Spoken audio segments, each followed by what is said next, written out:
Hello student, my name is Varun Chaudhary, Assistant Professor of Law, Indraprasth Law College, Greater Noida. And today I will tell you about the CPC and the topic of the day is plant.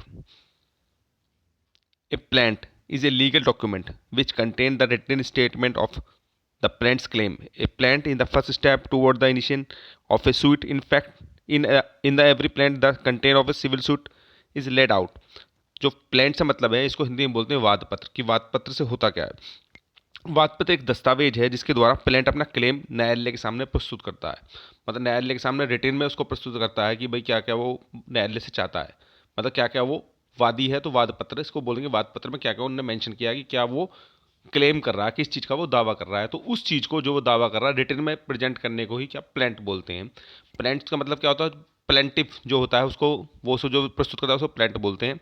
मतलब कि जो है ना वादी, जो वादी जो प्रस्तुत करेगा उसको बोलेंगे वाद पत्र। ठीक है ना, वाद पत्र बोलते हैं। और ये पहला जो, मतलब पहला एक तरह देखा जो पहला कदम होगा, पहला स्टेप होगा अपना कोर्ट के सामने कुछ चीज़ प्रस्तुत करने का, मतलब दावा करने का जो फर्स्ट कदम है उसको प्लेंटिफ, आपका प्लेंट बोलेंगे, जो प्लेंटिफ के द्वारा किया जाता है। What is mean by plaint in law, जो प्लेंटिफ का उसका मतलब क्या है लॉ में। A statement in the written writing of document of a complaint made to a court of law and asking the redress of grievance law, the exhibition of any action real and personal in writing, the party making his plaint is called the plaintiff। जो party अपना plaint दायर कर रही है, मतलब जो वादी है, वादी का मतलब जो प्लेंट दायर करने वाला, जो कुछ कोर्ट के पास आया है मांगने के लिए, तो वादी है। और जो अपना प्लेंट यानी वाद पत्र जो रिटेन में दे रहा है उसको प्रस्तुत करने को क्या बोलते हैं, वाद पर प्रस्तुत करना, वो वादी करेगा। तो रिटेन में जो भी रखेगा, रिटेन में जो भी डॉक्यूमेंट या कंप्लेंट के रूप में कोर्ट के सामने रखेगा, तो उसको जो भी ग्रेवेंस होगा, जो भी लॉ के अकॉर्डिंग जो भी वो चाहता है उसको रखने का जो दस्तावेज होगा रिटेन में, उसी को क्या वाद पत्र बोलेंगे। वाद पत्र मतलब यहाँ पे प्लेंट है। मतलब कोर्ट के सामने जो प्रक्रिया होगी अपनी बात कहने की रिटेन में, फर्स्ट स्टेप जो होगा वो वाद पत्र होगा, और वाद पत्र को ही प्लेंट बोलते हैं, और जो उसको प्रस्तुत करता है उसको प्लेंटिव बोलते हैं, हिंदी में इसको वादी बोलते हैं। ठीक है। इसेंशियल ऑफ प्लेंट, जो आवश्यक चीज़ें क्या होती हैं वाद पत्र के लिए। मतलब अभी हमने वाद पत्र बनाया, लेकिन ऐसा तो है नहीं कि हम सिंपल एप्लीकेशन लेकर पहुंच जाएंगे। कुछ उसके तरीका होता है कोर्ट में अपनी ड्राफ्टिंग प्रेजेंट करने का। तो वो उसकी जो आवश्यक चीज़ें हैं उसके बारे में बात करते हैं।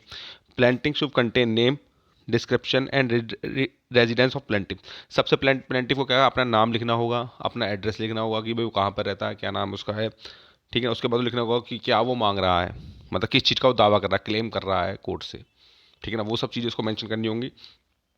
Plaintiff should contain name, description and residence of defendant. हाँ, एक चीज़ हो, जो डिफेंडेंट है, जिस पे केस करा जा रहा है, जिससे दावा किया जा रहा है, डिफेंडेंट उसको बोलेंगे, उसका भी नाम और एड्रेस भी इसमें मेंशन किया जाएगा कि भाई उसके खिलाफ उसने मेरे साथ ऐसा कर दिया, मेरे को इतने पैसे निकलते हैं, तो वो वहाँ पर रहता है, उसका पता वहाँ पर है, ताकि कोर्ट की प्रक्रिया के अनुसार सम्मन, वारंट जो भी इशू होगा उस पते पे जा सके। क्योंकि अगर नाम और पता ही ठीक नहीं होगा तो केस तो आगे बढ़ेगा ही नहीं, क्योंकि रॉन्ग चला जाएगा, वो तो रॉन्ग चला जाएगा, वो मिलेगा नहीं, तो फिर क्या होगा। तो जो रेजिडेंस है डिफेंडेंट का वो भी जरूरी सही होना जरूरी है, उसका नाम सही होना जरूरी है। ठीक है। प्लेंटेड और डिफेंड इज माइनर और पर्सन, और answer plaint should contain statement of the effect. अगर वो माइनर है कंटेंट तो इसको भी इसमें मेंशन किया जाएगा, भाई उसके साथ ये प्रॉब्लम है, या वो अभी माइनर है, या अभी वो मतलब ऐसी किसी बीमारी से गुजर रहा है, तो वो सब चीज़ भी इसमें प्लेंट में लिखी जाएंगी कि क्या बात हुई थी, क्या किस लिए हुआ था, कहाँ मुलाकात हुई थी, प्लेंट में सब लिखा जाए, और किस लिए, मतलब जो जो विवाद हुआ है, जो डिस्प्यूट हुआ है, वो किस बिंदुओं पे हुआ है, क्यों हुआ है। तो प्लेंट में ये सब बातें लिखी जाती हैं जो कोर्ट के सामने प्रोड्यूस होंगी।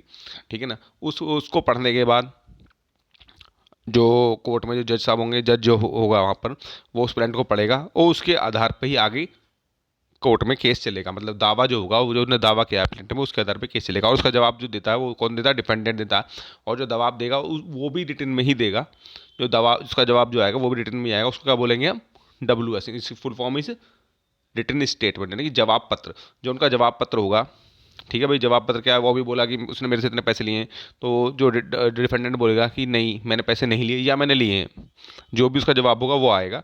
लेकिन कुछ समय के बाद आएगा, मतलब जो जब WS जब जब आपका प्लान दायर हो जाएगा उसके बाद जब वो कोर्ट में आएगा तो वो उन सब प्लान का जवाब लेकर आएगा। ठीक है ना, कि भाई ये जो इसने दावा किया है क्या वो सही है या वो गलत है। ठीक है। How do you make a plant. अभी प्लांट बनाने के लिए किस तरह से प्रोसीजर होता है उसके बारे में बात कर लेते हैं। हेडिंग, सबसे पहले हेडिंग डलेंगी। Plaint should begin with the name of the court in which the suit is brought.